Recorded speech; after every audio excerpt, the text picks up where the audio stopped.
A historic minimum wage vote, anti-fossil fuel rallies gain momentum on college campuses, and why women's golf is making strides. These stories and more, coming up next. Golf Digest has released their 2016 money list, and for the first time in 13 years, Tiger Woods does not hold the #1 spot.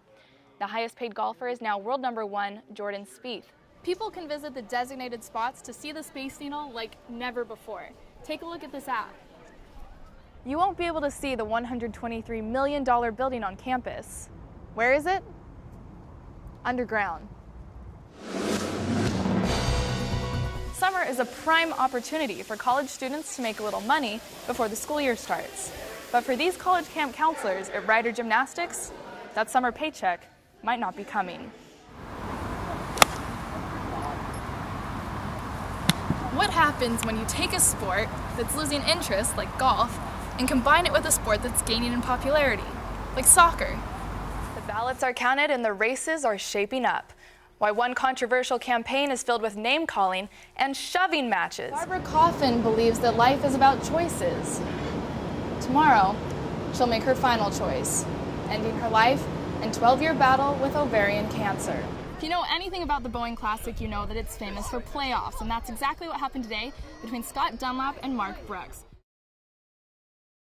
Intensity over Proposition 1 continued during Tuesday's primary election. This is a public event! The opposition says this is more than just about a tax increase. Prop 1 could fund, operate, and improve parks in Seattle's boundaries. Supporters are focused on the future, and those in the no camp say that it's time for accountability.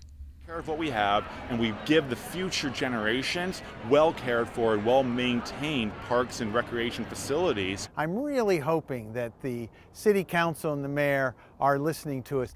Now it's up to voters to make the call.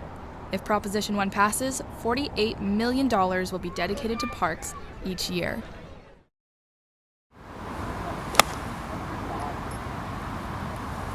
What happens when you take a sport that's losing interest, like golf, and combine it with a sport that's gaining in popularity, like soccer?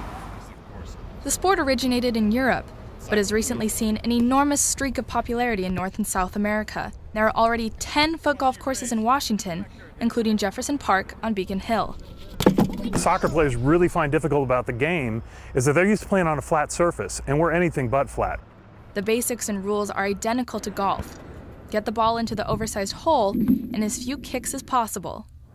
Golf courses believe foot golf will help with declining revenue and contribute to the growth of the game.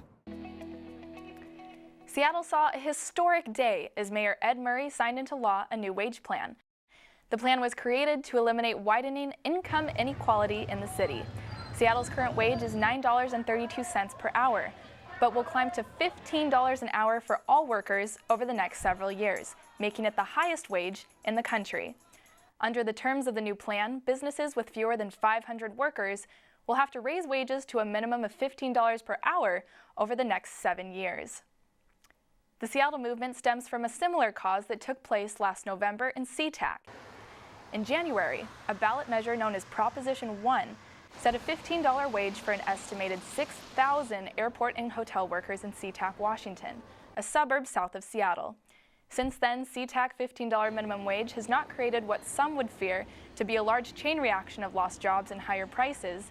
It has also not led to an embrace of union membership.